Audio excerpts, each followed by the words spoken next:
வணக்கம் நண்பர்களே, விஜயபிரயாக் பேசுகிறேன். நிறைய பேர் எந்த ஏஜில் நம்ம பிஸ்னஸ் ஆரம்பிக்கலாம், இப்போ நான் ஒர்க் பண்ணிகிட்டு இருக்கேன் அப்படின்னு சொல்கிறாங்க. அவங்களுக்கு நான் சொல்கிறது ஒன்றே ஒன்று தான், இந்த ஏஜில் தான் பிஸ்னஸ் ஆரம்பிக்கணும்னு எதுவுமே இல்லை. பட் 25 to 35 நீங்கள் ஒர்க் பண்ணணும் அப்படின்னு நான் கேட்டுக்கிறேன். நீங்கள் வந்து ஒரு டிகிரி படிக்கிறீங்க, ஒரு 3 years டிகிரி, ஒரு 4 years டிகிரி, ஒரு 5 years டிகிரின்னு வச்சுப்போம். 17லேருந்து 5 அப்படின்னு வச்சா கூட மேக்ஸிமம் 22, சரியா? 25லேருந்து 35 வயசு வரைக்கும் ஆல்மோஸ்ட் 10 years நீங்கள் ஒர்க் பண்ணியிருக்கணும் அப்படின்னு நான் கேட்டுக்கிறேன். அந்த 10 years ரொம்ப முக்கியம். ஏன்? இது 2 விஷயத்தை நான் கூட ஷேர் பண்ண நினைக்கிறேன். ஒன்று நாலேஜ், இன்னொன்று எக்ஸ்பீரியன்ஸ். இது ரெண்டும் சேரும்போது தான் நம்ம நினச்சதை அச்சீவ் பண்ண முடியுது, ரைட்? அது ஒரு இன்டகிரேட் பார்ட், சரியா? இதில் இந்த எக்கோசிஸ்டம், பிஸ்னஸ் எக்கோசிஸ்டத்தை பொறுத்தவரை எந்த அளவுக்கு நீங்கள் நாலேஜை அப்ளை பண்ணுறீங்க உங்களுடைய எக்ஸ்பீரியன்ஸோட. இதில் 2 விஷயம் நான் சொல்லணும்னு சொல்கிறேன். ஒன்று வந்து பார்த்தீங்கன்னா, இப்போ ஜெயிச்சுட்டு இருக்க ஸ்டார்ட் அப்ஸ் நிறைய எக்ஸாம்பிள் சொல்லலாம்ல. ஒரு ரெட் பஸ் எடுத்துங்க, ஒரு ஓலா எடுத்துங்க, ஜெரோதா எடுத்துங்க, ஓயோரூம்ஸ் எடுத்துங்க. இவங்க எல்லாமே சின்ன பசங்க, ரைட்? இவங்கெல்லாம் எப்படி ஜெயிச்சாங்க அப்படின்னா, இதுக்கு வந்து நிறைய காரணம் இருக்குது, ரைட்? இதுக்கு வந்து 2 விதமான பிஸ்னஸில் ஒரு பிஸ்னஸ் இது. இப்போ உங்கள்கிட்ட ஒரு ப்ராடக்ட் இருக்குது, ஒரு டிஷர்ட் இருக்குது அப்படின்னு வச்சுக்கலாம். இதை செல் பண்ண என்ன பண்ணோம்? ஒன்றுமே இல்லை. நீங்கள் ஒரு அமேசான்லேயோ ஃப்ளிப்கார்ட்லேயோ உங்களால் சேல் பண்ண முடியும். அதையும் தாண்டி நீங்கள் ஒரு ஆப் பண்ணிட்டீங்க அப்படின்னா, ஒரு பேக்ஹேண்ட்லேருந்து மட்டும் ஒர்க் பண்ணிவிட்டு நீங்களே உங்களுக்கான ஒரு மொபைல் ஸ்டோரை க்ரியேட் பண்ண முடியும். அதற்கான வசதிகள் வந்துருச்சு, ரொம்ப ரொம்ப ஈஸியாக வந்துருச்சு. அதனால் நீங்கள் வந்து சேல் பண்ணுன்றது ஒன்று அமேசான் மூலம், ஃப்ளிப்கார்ட் மூலம் பண்ணலாம், அல்லது நீங்களே ஒரு ஸ்டோரை க்ரியேட் பண்ணலாம், ஆன்லைனில் பண்ணி உங்களுடைய ப்ராடக்ட்டை விற்க முடியும். இது எல்லாமே இப்போ இருக்கிற இந்த ஸ்டார்ட் அப் கம்பெனிஸ் பண்ணுறாங்க. பட் நான் என்ன கேட்குறேன்னா, நம்மளுடைய எல்லா பிஸ்னஸுமே இந்த மாதிரியான டெக் ஓரியன்ட் பிஸ்னஸ் கிடையாது, ரைட்டா? இப்போ நம்ம பண்ணுற விஷயங்கள், எஃப்எம்சிஜி எடுத்துப்போம். நான் வந்து ஃபஸ்ட்டு என்னோடய எக்ஸ்பீரியன்ஸ் வந்து எஃப்எம்சிஜி தான். அதில் இருக்க ஒரு ப்ராடக்ட்டை நீங்கள் எப்படி மூவ் பண்ணுவீங்க? ஏன்னா செல்லிங் ப்ராசஸ் ரொம்ப ரொம்ப முக்கியம் இல்லையா? இதை வந்து நம்ம ஃபிசிக்கலாக மேனுஃபேக்சர் பண்ணுறோம் இல்லையா? இது வந்து புதுசுன்னு வச்சுப்போம், எக்ஸ்ட்ரீம்லி ஒரு புதுசான ஒரு விஷயம், அது வந்து காம்ப்ளிகேட்டடான விஷயம். இப்போ அதில் என்னென்ன கேள்விகள் இருக்குது? யார் உங்களுடைய சப்ளையர்? அவங்கள எப்படி உங்களுக்கு தெரியும்? அதில் யார் நம்பிக்கையானவங்க? யாரோட நம்ம ரிலேஷன்ஷிப்பை பில்ட் பண்ண போகிறோம்? நம்மளுடைய சேல்ஸ் சேனல் என்னென்னலாம்? எந்தெந்த ப்ராடக்ட் நம்மளது மோஸ்ட் ப்ராஃபிட்டபுளாக இருக்கும்? எது சீக்கிரமாக விற்கும்? எதில் நம்ம கான்சன்ட்ரேட் பண்ணணும்? யார் யார் வெண்டர்ஸ், இன்வெஸ்டர்ஸ், நிறைய விஷயம் இருக்குது. அப்புறம் மெயினாக இன்வென்ட்ரி, சப்ளை செயின், இதெல்லாமே இருக்குல்ல. இதெல்லாம் தாண்டி நீங்கள் ஒவ்வொரு ஏரியாவிலையும் போடுற எஃபோர்ட்ஸ் எங்கே போகுது? இதெல்லாமே பெரிய பெரிய ப்ராட் கொஸ்டின்ஸை உங்கள் மைண்டில் ரைஸ் பண்ணும். இதெல்லாமே கண்டிப்பாக காம்ப்ளிகேட்டட் தான். நான் வந்து லா ஆஃப் அட்ராக்ஷன் ட்ரைனிங் மூலம் வந்து டிரான்ஸ்ஃபர்மேஷன் எப்படின்னு சொல்லிட்டு ஒரு ட்ரைனிங் முடித்தேன். அதில் ஒருத்தர் சொன்னார், 100 கோடி சம்பாதிப்பேன், ஈஸியாக சம்பாதிப்பேன் அப்படின்னு சொன்னார். மேபி அது நீங்கள் ஒரு பிரபஞ்சத்திட்ட கேட்குற ஒரு சுய கட்டளையாக வச்சாலும் கூட நான் அதை சரி பண்ணேன். ஈஸியாக அப்படின்றது சொல்கிறதுக்கு ஈஸியாக இருக்கும், ஆனால் செஞ்சு பார்க்குறது தான் கஷ்டம் அப்படின்னு சொன்னேன். கஷ்டம்தான், அதை நீங்கள் accept the truth, accept the reality, accept the pain அப்படின்னு சொல்லுவேன். பிஸ்னஸ் கஷ்டம்தான், ஆனால் பண்ண முடியாத விஷயம் எதுவும் கிடையாது. எது கஷ்டமோ அதுதான் நமக்கு காசை கொடுக்கும். எது பிடிச்சிருக்கோ அதை செய்யாதீங்க, எது தேவையோ அதை செய்யுங்க, எது ஈஸியோ அதை செய்யாதீங்க, எது கஷ்டமோ அதை செய்யுங்கன்னு நான் சொல்கிறேன். இப்போ நான் சொன்ன விஷயங்களில் இந்த கேள்விகளை உங்களுக்குள்ளே கேட்டு பாருங்களேன். மேபி நீங்கள் ஒரு மேனுஃபேக்சரிங் கம்பெனி வச்சுருந்தா, சரியா? அப்போ ப்ராடக்டை ஈஸியாக நீங்கள் மேனுஃபேக்சர் பண்ணிடவும் முடியாது, அதை வந்து மார்க்கெட்டுக்கு கொண்டு வரவும் முடியாது. அது ஜெயிக்குன்றதுக்கு எந்த ஒரு உத்தரவாதமும் கிடையாது. இதுக்கு நிறைய நம்ம ஒர்க் பண்ணணும். இதுக்கு தான் வந்து எக்ஸ்பீரியன்ஸ் ப்ளஸ் நாலேஜ் தேவைப்படுது, சரியா? இது நீங்கள் ஜஸ்ட் லைக் தட் ஒரு ஸ்டார்ட் அப் ஐடியாவோட ஆரம்பித்து பண்ணிட முடியாது. இப்போலாம் பார்த்தீங்கன்னா ஃபின்டெக் கம்பெனிஸ், எட்டெக் கம்பெனிஸ்லாம் டக்கு டக்குன்னு அந்த பைஜூஸ்லாம் எடுத்துங்க, ஒரு எட்டெக் கம்பெனி, ஃபின்டெக்லாம் பார்த்தீங்கன்னா க்ரோ ஆப் டக்குன்னு வராங்க. பட் அவங்கள நிறைய பேரை நீங்கள் நல்லா அனலைஸ் பண்ணி பாருங்கள், எக்ஸ்பீரியன்ஸோடு வந்திருப்பாங்க. உங்களுக்கு ஒரு விஷயம் நான் சொல்கிறேன் பாருங்களேன். ப்ராசஸ் என்பது ஏற்கனவே இருக்கிறத மாடிஃபை பண்ணி பண்ணுறது ஒரு பக்கம், நீங்களே கிரியேட் பண்ணுறது ஒரு பக்கம். அதுக்கு அந்த ப்ராசஸ், அந்த பிஸ்னஸ் ப்ராசஸோட மாடலை நீங்கள் அண்டர்ஸ்டாண்ட் பண்ணல. இந்த எக்கோசிஸ்டம் உங்களுக்கு புரிஞ்சாத எப்படி ஒர்க் ஆகுது, நமக்காக யார் ஒர்க் பண்ண போகிறாங்க, நாம் யாருக்காக ஒர்க் பண்ண போகிறோம், மார்க்கெட்டுக்கு எது தேவை, அதை எப்படி நம்ம கொடுக்க போகிறோம், இந்த ப்ராடக்ட் இருக்கா இல்லை புதுசாக க்ரியேட் பண்ண போகிறோமா, இதில் நிறைய விஷயங்கள் இருக்குல்ல. அப்போ இந்த எக்ஸ்பீரியன்ஸ் வர்றதுக்கே உங்களுக்கு வந்து கொஞ்சம் டைம் ஆகும். என்னை பொறுத்த வரைக்கும் நீங்கள் எப்போ வேணால் ஆரம்பிக்கலாம். இப்போ இருக்கிற பார்த்தீங்கன்னா 18 ஏஜ், 21 ஏஜ், இப்போ பார்த்தீங்கன்னா 10 நிமிஷத்தில் டெலிவரி. அந்த பையன், அந்த ஓனருடைய வயசு 19 வயசு. அவங்களாம் வந்து ட்ராப் அவுட்டு, அவங்க ஜெயிக்கிறாங்க. நிறைய வாட்ரான், ஐஏஎம்முடைய ட்ராப் அவுட்ஸ் எல்லாமே ஜெயிச்சுட்ருக்காங்க. பட் எல்லாராலையும் முடியுமா அப்படின்னு பாருங்கள். நான் இன்னொன்று சொல்கிறேன், இந்த இடத்துல ஒரு வார்னிங் பாயிண்ட்டாக சொல்கிறேன். இது வந்து உங்களுக்கு ஐ ஓப்பனிங், பயமுடுத்த அல்ல. பட் எது என்ன சொல்கிறது, அந்த பக்கம் ரோடு சரியில்லை அப்படின்னு சொல்கிறது உங்கள் பயமுடுத்த அல்ல, அதை நீங்கள் பார்த்து போகணுன்றதுக்காக சொல்கிறது. 100+ யூனிகார்ன்ஸ் இருக்குது. ஏற்கனவே நான் ஒரு வீடியோ போட்டிருக்கேன், அதை கூட லிங்க்கில் கொடுக்குறேன். நீங்கள் ஒற்றை கொம்பு குதிரையாக மாறுவது எப்படி அப்படின்னு கேட்டிருக்கேன். எதெல்லாம் நான் உங்களுக்கு ஒரு பிஸ்னஸ் அவேர்னஸை ஒரு நாலேஜை கொடுக்கணும்னு சொல்கிறேனோ உண்மையாலுமே எனக்கு வருத்தமாக இருக்குது. அதெல்லாம் கம்மியாக தான் வியூ ஆகுது. ஒரு லா ஆஃப் அட்ராக்ஷனை பற்றி நான் பேசும்போதோ அல்லது வந்து மில்லியனர் அப்படி இந்த மாதிரிலாம் பேசும்போது வியூஸ் வருது. நான் என்ன கேட்குறேன்னா, லைஃப் ஸ்டைல் வீடியோஸை நீங்கள் பார்க்கும்போது அதை என்ஜாய் பண்ணுறீங்க, நிறைய இருக்குது. பட் அவர் எப்படி அந்த லைஃப் ஸ்டைலுக்கு வந்தாருன்ற வீடியோ போடும்போது கம்மியாக தான் வருது அப்படின்னு அவர் சொல்கிறார். இப்போ லைஃப் ஸ்டைல் வீடியோ போடும்போது 10 லட்சம் வியூஸ் போகுது, ஆனால் நான் அதை எப்படி பண்ணேன் அப்படின்னு சொன்னால் 1 லட்சம் வியூஸ் கூட போகல. அப்படின்ற மாதிரி உங்களுக்கு எது தேவையோ அதை நீங்கள் கற்றுக்கணும். என்னை பொறுத்த வரைக்கும் 10 கோடி தமிழர்கள் நம்ம பிஸ்னஸில் கோல வச்சிடும். நம்ம கொஞ்சம் கான்சன்ட்ரேஷன் வந்து என்டர்டைன்மெண்ட்லாம் குறைச்சிட்டு இந்த சோஷியல் மீடியாலாம் குறைச்சிட்டு நமக்கான பிஸ்னஸ் கட்டமைப்பை பண்ண வேண்டிய நேரம் இது. எதற்காக அந்த ஐ ஓப்பனிங் நான் சொல்கிறேன்னா, 100+ யூனிகார்ன்ஸ் இருக்குது. யூனிகார்ன்ஸ்னால் என்னன்றதை நீங்கள் அந்த லிங்கை பார்த்தா உங்களுக்கு புரியும். முதல்ல நான் சொல்கிறத ஹெட்செட் போட்டு கேளுங்க, நோட்ஸ் எடுங்க. என்ன தானே இவன் வளர்றான், அதுக்கு நம்ம என்னடா பண்ணலாம், நாம் என்ன பண்ண முடியும் அப்படின்னு யோசிங்க. சரியா? நீங்கள் வந்து அந்த 100+ யூனிகார்ன்ஸை நீங்கள் ரிவ்யூ பண்ணி பார்க்கும்போது கேஸ் ஸ்டடி நான் ஒவ்வொன்றா கொடுக்குறேன். ஏற்கனவே இன்னொரு ரிவ்யூ நான் பண்ணியிருக்கேன், அதையும் அந்த ஃபீட்பேக்ஸ் கேஸ் ஸ்டடி மாதிரி நான் பண்ணியிருக்கேன். அதையுமே நீங்கள் பாருங்கள். இந்த யூனிகார்ன் பற்றி பேச எனக்கு ரொம்ப முக்கியம். ஏன்னா கண்டிப்பாக அதுதான் நீங்கள் பண்ண போகிறீங்க. எந்த அளவுக்கு என்டர்டெயின்மெண்ட் நீங்கள் பண்ணுறீங்களோ, என்டர்டெய்னராக ஆகுறீங்களான்னு தெரியாது, ஆனால் கண்டிப்பாக நீங்கள் ஒரு யூனிகார்னை ஸ்டார்ட் பண்ண போகிறீங்க. இந்த யூனிகார்னை பின்னாடியே, ஏன்னா யூனிகார்ன் ஆகணுன்னே எல்லாருடைய பெரிய கனவாக இருக்குது. நம்மளோட கம்பெனியுமே ஒரு யூனிகார்ன் லிஸ்ட்டில் வரும்னு எல்லோரும் ஆசைப்பட்றாங்க. ஆனால் வந்த கம்பெனிகள் ப்ராஃபிட் கொடுக்குதா அப்படின்னு பார்த்தீங்கன்னா ரொம்ப ஆச்சரியமான உண்மைகள் இருக்குது. 20 to 30% கம்பெனிஸ் மட்டும் தான் ப்ராஃபிட். அப்போ என்னோட இலக்கே இதுதான் அப்படின்னும் போது அந்த இலக்கை அடைஞ்ச பின்னாடி ப்ராஃபிட் இல்லைனா அந்த பிஸ்னஸோட நிலைமை என்னன்னு யோசிச்சு பாருங்கள். அதனால் பிஸ்னஸ் ஆரம்பிக்கும் போது நிறைய விஷயங்கள் நம்ம பண்ணணும். ஏன் இந்த ஸ்டார்ட் அப்கள் யூனிகார்ன் லெவலை அச்சீவ் பண்ண பின்னாடியும் அவங்க வந்து ஃபெயிலியர் ஆகுறாங்க, அதுக்கான ரீசன்ஸ் இருக்குது. இப்போ நான் உங்கள்கிட்ட ஒரு விஷயத்த சொல்கிறேன். இப்போ நான் ஒரு கேள்வி கேட்கும்போது உங்களுக்கு ஆன்சர் என்னவாக இருக்கும்? நான் என்ன கேட்குறேன், ஒரு ஸ்டார்ட் அப் கம்பெனி ஏன் ஃபெயிலியர் ஆகுது, அதுவும் எந்த அளவில் ஃபெயிலியர் ஆகுது? யூனிகார்ன் ஆகணும்னு நினைக்கிது, யூனிகார்ன் ஆகிடுச்சு, அச்சீவ் பண்ணிடுச்சு, அப்போ போய் ஃபெயில் ஆகுது. 30% சக்ஸஸ் ஆகுதுன்னா 70% ஃபெயிலியர் ஆகுது. அப்போ அதுக்கு என்ன ரீசனாக இருக்கும்? ஒரு நிமிஷம் இந்த வீடியோவை பாஸ் பண்ணிவிட்டு ஒரு நோட் எடுத்து நீங்கள் எழுதுங்க. என்ன காரணங்களால் ஒரு பிஸ்னஸ் தோற்று போகுது, அதுவும் குறிப்பாக ஸ்டார்ட் அப்ஸ் ஏன் தோற்று போகுது நீங்கள் யோசிங்க. ஒரு வீடியோவோடய பார்த்துட்டு போகிறதால ஒன்றும் இல்லை, நான் சொல்கிறத கேட்குறதால ஒன்றும் இல்லை. நீங்கள் யோசிங்க. இப்போ நான் சொல்கிறதும் நீங்கள் சொல்கிறதும் எந்த அளவுக்கு மேட்ச் ஆகுதுன்னு யோசிங்க. இதை யோசிக்க உங்களுக்கு திங்கிங் லெவல் வேறு மாதிரி இருக்கும். எதுவுமே யோசிக்காமல் ஒரு விஷயத்தை கேட்டுட்டு போகிறத விட, இப்போ நான் வந்து 5 விஷயத்த சொல்கிறேன், அந்த 5ல் நீங்கள் எத்தனை எழுதிருக்கீங்கன்னு பார்ப்போம். ஒரு ரியல் ஆண்டர்ப்ரனர் கனவு உங்களுக்கு இருந்தது அப்படின்னா கண்டிப்பாக இதை நீங்கள் செய்வீங்க நான் நம்புகிறேன். சரியா? முதல் விஷயம், இப்போ பாஸ் பண்ணிட்டு நீங்கள் எழுதுங்க, அப்புறம் எழுதி முடிச்சுட்டு இப்போ பாஸை எடுத்துருங்க. ஃபஸ்ட்டு விஷயம், மார்க்கெட் டிமாண்டை விட்டு வெளியில் போகிறது. மார்க்கெட்டில் வந்து டிமாண்ட் இருக்கும், அப்போ ஆரம்பிச்சிருப்பாங்க. அடுத்தடுத்து ப்ராடக்டை மாற்றாததால், அந்த ப்ராடக்டில் இனோவேஷன் இல்லாததால் ஸ்டார்ட் அப்ஸ் ஃபெயிலியர் ஆகுது. அப்போ இருந்த காலகட்டம் வேறு. another 3 years 5 years 10 yearsல அந்த ட்ரெண்டு மாறும்போது இன்னும் பழைய மாதிரி இருந்தாங்கன்னா ஜெயிக்கிறது கஷ்டம். இது முதல் விஷயம், மார்க்கெட் டிமாண்ட்.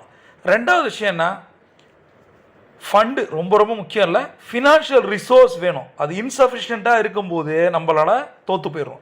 பணம் வந்து எப்பயுமே நான் சொல்லுவேன், பணம் வந்துக்கிட்டே இருக்கும். அந்த கேஷ் ஃப்ளோ ப்ளஸ் ப்ராஃபிட், இது ரெண்டு தான் வந்து ஆக்சிஜன் ஆஃப் பிஸ்னஸ், O2 அப்படின்னு நான் சொல்கிறேன். கேஷ் ஃப்ளோ வந்துக்கிட்டே இருக்கணும், அது ப்ராஃபிட்டாக மாறணும். சில பேர் வந்து கேஷ் ரொட்டேஷன் பிஸ்னஸாக ஓட்டிகிட்டே இருப்பாங்க. பணம் வரும், அவங்க பாட்டு வேலை செய்வாங்க, பார்த்தா ப்ராஃபிட்டே இருக்குது. இதை யோசிக்காமல் நம்ம செய்யும்போது அதுக்கு நீங்கள் வேலையிலே இருந்துடலாம்ல. அல்லது உங்கள் லைஃப்பை ஓட்டுறதுக்கான காசை மட்டும் உங்கள் பிஸ்னஸ் கொடுத்ததுன்னா அது பேர் பிஸ்னஸே கிடையாது. அப்போ என்ன பண்ணணும், அந்த ஃபினான்ஷியல் ரிசோர்ஸை ரெடி பண்ண தெரியணும். இந்த கேபிட்டல் ரிசோர்ஸ் இல்லாததால தான் ஒரு க்ரோத் ஃபேஸே இல்லாமல் போயிடும் கம்பெனிக்கு. இது மாதிரி நிறைய கம்பெனிஸ் காண போயிருக்கு. அப்போ நீங்கள் பிளான் பண்ணும்போது ரெண்டாவது பணம் இவ்வளவு, அதாவது ஸ்டார்ட் அப் கேபிட்டல் இவ்வளவு, ரன்னிங் கேபிட்டல் ரொம்ப ரொம்ப முக்கியம், கேஷ் ஃப்ளோ. அதற்கு என்னென்ன விஷயங்கள் பண்ணுறீங்க அது முக்கியம். சில பேர் வந்து ப்ராடக்ட் சூப்பராக வச்சுருப்பாங்க, செம்மையாக சேல்ஸ் பண்ணுவாங்க, ஆனால் கலெக்ஷனில் கோட்டை விட்டுருவாங்க. கலெக்ஷன் பண்ணி வர்ற காசு தான் நம்ம ப்ராஃபிட் இருக்குது. சில பேர் கலெக்ஷனும் பண்ணுவாங்க, அது செலவுக்கே சரியாக போயிடும். பிஸ்னஸை ரன் பண்ணுவாங்க, 10 years அப்படியே இருக்கும். ரொம்ப ரொம்ப தப்பு. நிறைய ஒரு என்னை பார்க்க ஒரு கிளைண்ட் வந்திருந்தார். அவர் வந்து ஒரு கால்குலேஷன் போட்டு கொடுத்தேன். அவர் நல்லா இருக்கார், சூப்பராக இருக்கார், பெங்களூர் பேஸ்டு கிளைண்ட்டு. அப்போ அவர் ரொம்ப நல்லா சம்பாரிச்சிட்ருக்கேன்னு நினச்சார். அப்போ நான் என்ன பண்ணேன், ஒரு ரெஸ்டாரண்ட்டை சாப்பிட்டு முடிச்சுட்டு ஒரு பேப்பரில் எடுத்து ஒரு பேசிக் அந்த இருக்க டிஷ்யூ பேப்பரெல்லாம் 4 பாயிண்ட்டை சொன்னேன். நீங்கள் இப்போ ஆரம்பிச்சிங்க, இதை பண்ணியிருந்தால் இவ்வளோ காசு வந்திருக்கும், நீங்கள் இதை பண்ணியிருந்தீங்கன்னா -400 crores இப்போ இருக்கீங்க அப்படின்னு. அவர் நல்ல ப்ராஃபிட்டில் தான் இருக்கார். அந்த கணக்கு போட்டு சொல்லும்போது -400 கோடி, அதாவது 400 கோடி உங்களுக்கு எக்ஸ்ட்ரா வந்திருக்கணும், வரலை. ஏன்னா இந்த மாதிரி தப்பான டிசிஷன் எடுத்தீங்க அப்படின்னு சொன்னேன். அவர் வந்து ஷாக் ஆகிட்டார். என்ன சார் சொல்கிறீங்கன்னு. அதை அவங்க யோசிக்க மாட்டாங்க. இப்போ நீங்கள் ஒரு பிஸ்னஸில் 1 கோடியோ 2 கோடியோ 5 கோடியோ 10 கோடியோ எடுக்கும்போது நீங்கள் நிறைய சம்பாதிக்கணும்னு நினைக்கலாம். பட் எவ்வளோ மிஸ் பண்ணியிருக்கீங்கன்னு ஒரு அந்த பிஸ்னஸ் கன்சல்டன்ட் கோச்சுக்கு தான் தெரியும். அதுக்கு தான் சொல்கிறது, யாராவது ஹையர் பண்ணி அவங்களோட பயணிக்கணும். சரியா? மூணாவது விஷயம் என்னென்னா ராங் டீம். இது ரொம்ப ரொம்ப ரொம்ப முக்கியம். இது வந்து ஒரு கில்லர் ஸ்டார்ட் அப் அப்படின்னு சொல்லுவாங்க. ஸ்டார்ட் அப்புக்கான ஒரு கில்லர் ரீசன் இதுதான். இந்த ப்ராப்ளம் வந்து என்ன தெரியுமா, கன்சிஸ்டன்சியாக நடந்துக்கிட்டே இருக்கும். இப்போ 23% பிஸ்னஸ் வந்து காண போகிறதுக்கு இந்த ஸ்டார்ட் அப் ஃபெயிலியருக்கு காரணம் வந்து ராங் டீம். கோஆப்ரேஷன் இருக்காது டீம் மெம்பர்ஸோட. இவங்க ஒரு கோலால் ஆரம்பிச்சிருப்பாங்க, 1 year 2 years. ஓலாவில் கூட எல்லா கம்பெனிலும் இந்த இஷ்யூஸ் இருக்குது. அதாவது நீங்கள் ஒருத்தருக்கு மேலே இருக்க ஃபவுண்டரோடு ஆரம்பிக்கிற எல்லா கம்பெனிலையும் இந்த இஷ்யூஸ் இருக்குது. சரி, ஆனால் ஓலா இன்றைக்கி சக்ஸஸ்ஃபுல்லாக போயிட்டு இருக்குது. யார் விலகினாலுமே அந்த ஃபவுண்டர் ஸ்ட்ராங். நிறைய ரீசன் இருக்குது, அதுக்குள்ளே நான் போக விரும்பலை.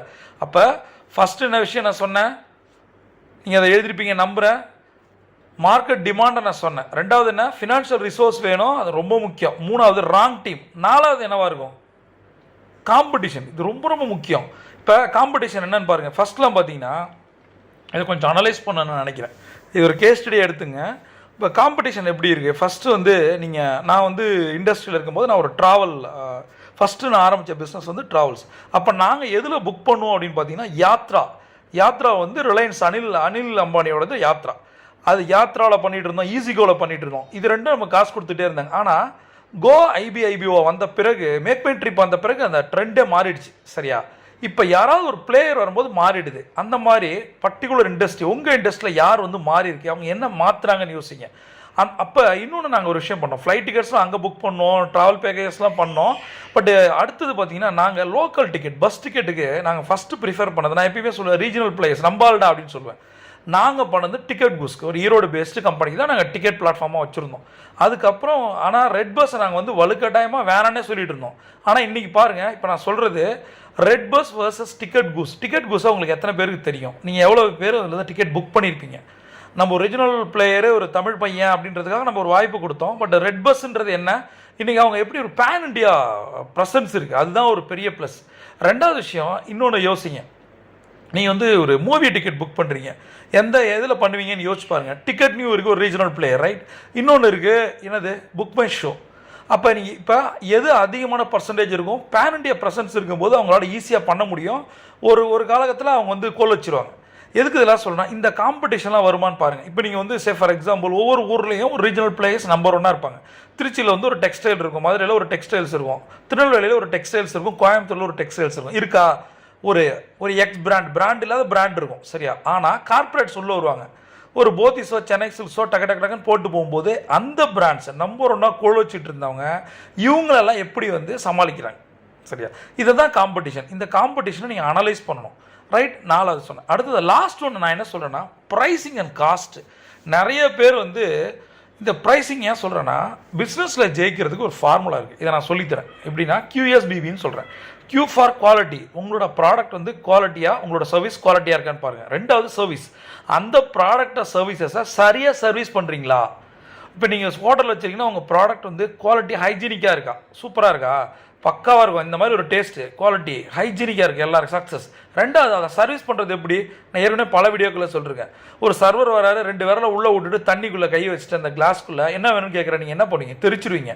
இன்டீரியர் சூப்பராக இருக்குது. இந்த மாதிரி கேவலமான பீப்புள் இருக்காங்க, என்ன பண்ணுவீங்க. அப்போ அந்த சர்வீஸை சொல்லித்தரது யார். நீங்கள் ஒரு ஸ்கேனியை வாங்கி ஓட்டுறது முக்கியம் இல்லை, ஒரு 100 பஸ்ஸை, அந்த பஸ்ஸை கொண்டு போய் சேர்க்கறது யார், அந்த 1.5 கோடி பஸ்ஸை 1.25 கோடி பஸ்ஸை யார் ஓட்டுறா, ஒரு டிரைவர். இப்போ அந்த மாதிரி இருக்குது, அவங்க உள்ள அப்படி சர்வீஸ் பண்ணுறாங்க, அதெல்லாம் நீங்கள் மானிட்டர் பண்ணுறீங்களா. மூணாவது, ப்ரைஸிங் ரொம்ப ரொம்ப முக்கியம். அதுதான் நான் சொல்கிறேன். நான் அந்த P for pricing, price band முக்கியம். அதிகம் ஒரு இப்போ அந்த உங்கள் ஹோட்டல் சூப்பர், நீங்கள் வந்து ஒரு 1 கோடி ரூபா வந்து செலவு பண்ணியிருக்கீங்க. சரி, இன்டீரியர்லாம் தாறுமாறாக வச்சுருக்கீங்க, ஒரு 25 லட்ச ரூபாய்க்கு இன்டீரியரே பண்ணியிருக்கீங்கன்னு வச்சுப்போம். இப்போ ஒரு இட்லியை 25 ரூபா வைப்பீங்களா. ஏன்னா நீங்கள் 6 ரூபா எடுக்குன்னு நினைக்கிறீங்களா, 25 ரூபா கொடுத்து யாரும் வாங்குவாங்க. அதை நீங்கள் தான் யோசிக்கணும். ஒரு இட்லி 100 ரூபா கொடுத்து கூட வாங்குவாங்க. 10 ரூபாயா, 15 ரூபாயா, 25 ரூபாயா, 50, நீங்கள் தான் முடிவு பண்ணணும். ஒன்று விலை கம்மியாக போச்சுன்னா நீங்கள் லாஸ் ஆகிடுவீங்க, விலை அதிகமாக போனால் யாரும் வரமாட்டாங்க. அந்த ப்ரைஸ் பேண்டை ஃபிக்ஸ் பண்ண தெரிஞ்சவன் தான் நல்ல பிஸ்னஸ் மேன். ஃபோர்த் ஒன் வந்து பிராண்டிங். அது ரொம்ப நம்ம சொல்கிறோம், நம்ம ஆளுங்க ரொம்ப பிராண்டிங், அது பிராண்டிங் பற்றி நான் ஒரு சீரியஸாக கொடுக்கணும்னு நினைக்கிறேன். பிராண்ட் பண்ணவே மாட்டாங்க. பிராண்டிங்கை பற்றி நான் திரும்ப திரும்ப என் கிளைண்ட்டை சொல்லுவேன், நீங்கள் அட்வான்ஸுக்கு எவ்வளோ செலவு பண்ணுறீங்க, இன்டீரியருக்கு எவ்வளோ செலவு பண்ணுறீங்க, லேபர்லேருந்து எல்லாத்துக்கும் செலவு பண்ணுறீங்க, பிராண்டிங்க்கு ரொம்ப கம்மியாக பண்ணும். ஒரு 5000 சார், இனியாவது 5000 போய் 5000 அப்படின்னா, சார் இதெல்லாம் நீங்கள் இத்தனை பர்சன்டேஜ் செலவு பண்ணணும்னு சொல்லுவேன். அது பிஸ்னஸை பொறுத்து கொஞ்சம் பிராண்டிங்கில் ஏன்னா உங்கள் ஹோட்டலில் இட்லி நல்லா இருக்குன்னு எப்படி தெரியும்? முதல்ல உங்கள் ஹோட்டல் இருக்குன்னு யாருக்கு தெரியும்? இப்போ அதெல்லாம் நீங்கள் யோசிக்கணும்ல. இப்போ இந்த வீடியோவில் நான் சொல்கிறது என்ன தெரியும்? Fourth one, pricing and cost. அதை வந்து சரியாக நீங்கள் வைக்கணும். என்னோட கிளைண்ட் ஒருத்தர் நல்லா பண்ணார், பிஸ்னஸ் செமையாக பண்ணார். அவருடைய பிஸ்னஸ் மாடல் வந்து நான் ஒரு தடவை அனலைஸ் பண்ணி பார்த்தேன். 10 அடிக்காக இருந்தது. என்ன தெரியுமா? அவர் வந்து சவுத்துலேருந்து வந்தார், பிஸ்னஸ் சூப்பராக போச்சு, நல்லா பண்ணார். அவர் நினச்சிட்டே இருக்காரு நல்ல ப்ராஃபிட். நான் ஒரு நாள் கால்குலேட் பண்ணி சொன்னேன், என்ன தெரியுமா? ஏற்கனவே நான் -400 crores சொன்னேன் பாருங்கள், அது மாதிரி தான் இந்த ப்ரைஸ் பேண்டுக்கு போகும்போது, அதாவது நீங்கள் ஒரு பொருளோட விலையை குறைக்கும் போது குவாலிட்டியாக இருக்குது, சர்வீஸ் நல்லா இருக்குன்னும் போது மக்கள் வருவாங்க. பிரச்சனை என்ன தெரியுமா? நீங்கள் லாஸ் ஆகக்கூடாது.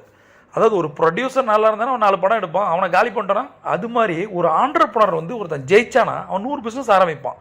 ஒரு 1000 குடும்பத்துக்கு, எப்போ லட்சம் குடும்பத்துக்கு அவன் வேலையை கொடுப்பான். அவன் காலி ஆகிட்டானா என்ன ஆகும்? அதில் இருக்குது. அதனால தான் சொல்கிறாள், இந்த வீடியோவை கேட்குற யார் எம்ப்ளாயாக இருக்கீங்களோ உயிரை கொடுத்து வேலை செய்யுங்க. ஏன் தெரியுமா? நீங்கள் சாப்பிட்ற சாப்பாடு, உங்கள் குடும்பம் போட்டிருக்க ட்ரெஸ்லேருந்து எல்லாமே யாரோ ஒரு முதலாளியோட உழைப்பும் வேர்வையும். அதுக்கு 10 மடங்கு நீங்கள் ஒர்க் பண்ணி அவனை ஜெயிக்க வைக்கணும். நீங்கள் அப்போ தான் ஒரு முதலாளி ஆகிறதுக்கு தகுதியானவர்கள். புரியுதா? என்னை பொறுத்த வரைக்கும் நான் வந்து 5 கார்ப்பரேட்டில் நான் ஒர்க் பண்ணியிருக்கேன். சரியா? 5மே பெரிய பெரிய கார்ப்பரேட்டும். இன்றைக்கும் நான் அந்த ஒரு என்னோடய பிரான்ச்சை நான் கிராஸ் பண்ணும்போது மனசுக்குள்ளே நினைப்பேன், கோயில் மாதிரி பார்ப்பேன். நீங்கள் என்ன ஒரு முட்டாள்தனமாக கூட நினைக்கலாம், ஒரு சென்டிமெண்டல் இடியட்டாக கூட பார்க்கலாம். ஏன் தெரியுமா? நான் ஒரு கம்பெனியில் வேலை செய்யும் போது தான் எங்கள் அப்பாவுடைய ஹார்ட் ஆப்ரேஷன்லேருந்து ஒவ்வொரு விஷயங்களும், என் குடும்பம் நல்லா இருக்குது, சோறு சாப்பிட்டோம், அந்த நன்றியோடு இருந்தேன். நான் கடைசி வேலையை நான் ரிசைன் பண்ணும்போது என்கிட்ட ஒரு 5 ஃபைல் இருந்தது. சரி, அதோட ஒர்த்து வந்து எனக்கான அதை வந்து வேற ஒரு கம்பெனியில் என்னோடய ஃப்ரெண்டு வந்து ரீஜனல் ஹெட்டாக இருந்தான். மச்சான் நீ தான் போறியா, அதை என்கிட்ட கொடுத்துட்டு போடான்னு சொன்னான். சரியா? அதை வந்து அப்போ நான் சொன்னேன், இல்லை மச்சான் இது வந்து இதற்கான நான் வெளியில் போகிறது, அங்கே செலவு பண்ணது, அந்த ஃப்ளைட் டிக்கெட், ஹோட்டல், இது எல்லாமே பார்த்தீங்கன்னா அந்த கம்பெனியோட காசு. அதுதான் அதுக்காக தான் உழைச்சிருக்கேன், அதுதான் காசு கொடுத்துருக்கு. அந்த ஃபைல் அவங்களுக்கு தான். நீ தான் வெளில போகிற, உனக்கு எந்த இன்சென்டிவும் கிடைக்காது, அதை பற்றி பிரச்சனை இல்லை எனக்கு. சரி, எனக்கு இன்சென்டிவ் கிடைக்கிது, அவன் கொடுக்கல, என்ன வெளில அனுப்புகிறான், அதெல்லாம் பிரச்சனை இல்லை. ஆனால் நான் வந்து ட்ரஸ்ட் ஒர்த்தியாக இருக்கணும். அவன் சொன்னான், என் ஃப்ரெண்டு சொன்னான், உனக்கு நான் அந்த இன்சென்டிவ் காசை உனக்கு கொடுத்துட்றேன் மச்சான், நீ ஆரம்பிக்கிற, உன்னோட ஸ்டார்ட் அப்புக்கு யூஸ்ஃபுல்லாக இருக்கும். 2வது எனக்கும் ப்ரொமோஷன் கிடைக்கும். 5 ஃபைலுமே வெயிட்டான ஃபைல் நான் சொன்னான். நான் அதை பண்ணலை. அப்போ அந்த எத்திக்ஸ் இருக்கணும் இல்லை? அப்போ ஏன்னா சாப்பிட்ருக்கேன், அவனோட காசு எப்பயுமே என்னோட பாஸ் என்ன தெரியுமா சொல்லுவான், அவன் இன்னொரு இன்சிடென்ட் சொல்லுவான். நாங்கள் வந்து ஒரு ஹோட்டலில் போய் ஒரு 3 ஸ்டார் ஹோட்டலில் வந்து செக்இன் ஆகிறோம் காலையில்.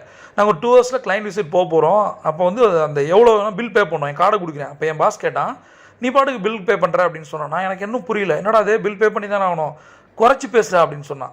நான் சொன்னேன், இல்லை சார் அவங்க இதுதான் ரெகுலர். அப்போ அவர் சொல்கிறாரு, அந்த ஹோட்டலோட மேனேஜர், சார் நீங்கள் ரெகுலராக தங்குறது தானே. அப்போ நான் திரும்பி பேந்து முழிக்கிறேன், அவன் குறைக்க மாட்டேன்றான், என் பாஸ் குறைடாங்கிறான். ஹோட்டலில் எப்படி நான் ரெண்ட்டை வந்து கம்மி பண்ணுறது? அப்போ நான் அதுக்கு சார் கம்மியாக தான் சார் போட்டிருக்கேன்னு சொல்கிறான். இவன் என்ன சொல்கிறான், 2 மணி நேரம் தானே இருப்பான், குறடா அப்படிங்கிறான். அப்போ ஒரு வார்த்தை சொன்னான், உன் காசு நினச்சி செய் பிரயாக, புரியுதா? அது வந்து உன் கம்பெனி காசு நினைக்காதன்னு சொன்னான். அதை நான் நினைப்பேன். நான் உண்மைதான். நான் வந்து ஏன்னா அது என் காசு தான், என் காசுனா நான் குறைச்சி பேசுவேன்னா, நான் என் காசுனால நான் குறைச்சி பேச மாட்டேன், அதுதான் ப்ராப்ளம். பட் அப்போ நான் யோசிச்சு பார்த்தேன், இவன் எப்படிப்பட்ட அவனாக இருக்கான் பாருங்க. அதனால தான் அவன் வந்து அத்தனை 50,000+ எம்ப்ளாயிஸ் என்னோட கார்ப்பரேட்டில் இருந்தாலும் கூட என் பாஸ் தான் வந்து ரேங்க் நம்பர் 1. பெருமையாக இருக்கும். அவனை வந்து ரொம்ப நான் வந்து கோவப்படுவேன், ஆனால் ரொம்ப நேசிப்பேன். என் பாஸ் வந்து எனக்கு பிடிக்காத விஷயம் நிறைய பண்ணுவான், பாஸ் ஆல்வேஸ் ரைட். ஆனால் அவன் வந்து அப்படி பண்ணி கற்றுக் கொடுத்த விஷயங்கள் அதிகம். ஒரு அப்பாவை நம்ம எப்போ புரிஞ்சுப்போம் அப்படின்னா, நம்ம ஒரு அப்பா ஆகும்போது தான். அது மாதிரி இப்போ வந்து நான் இப்போ நினச்சி பார்க்குறேன், அவன் எங்கே இருந்தாலும் நல்லா இருக்கணும், ரொம்ப டார்ச்சர் பண்ணுவான். ஏன்னா நம்பர் 1 ஒரு பாஸ்ட்டை வேலை செய்கிறதுன்றது அப்போ வந்து எனக்கு வந்து சாபமாக இருந்தது. ஆனால் இப்போ அது தெரியுது, அவன் எவ்வளோ கற்றுக் கொடுத்துருக்கான், அது வரமாக இருக்குது. இப்போ வேலை அவங்க ஈஸியாக இருக்குது, நான் புரிஞ்சுக்கிறேன். இந்த புரிதல் இருந்துச்சு. ஒரு பிஸ்னஸ் ஓனர் வந்து நிறைய விஷயங்களை நம்ம புரிஞ்சுக்கணும். புரியுதா? நான் இப்போ இதில் நிறைய விஷயங்கள் நான் சொல்லிட்டேன். இப்போ நான் ஓவராலாக சொல்லும்போது அந்த காஸ்ட்டை நீங்கள் நல்லா யோசிச்சு பாருங்களேன். இப்போ நீங்கள் காஸ்ட் எவ்வளோ வைக்க போகிறீங்க? நீங்கள் கம்மி காசு கொடுத்து காணா போயிட்டீங்கன்னா அதுக்கப்புறம் பிஸ்னஸே ஆரம்பிக்க மாட்டீங்க இல்லையா? ஒன்று வேலைக்கே போயிடுவீங்க, அல்லது வந்து ஒரு பிஸ்னஸை வந்து க்ளோஸ் பண்ணும்போது அதில் ஒரு 4 பேரோ 5 பேரோ 400 பேரோ காலி ஆகிடுவாங்க.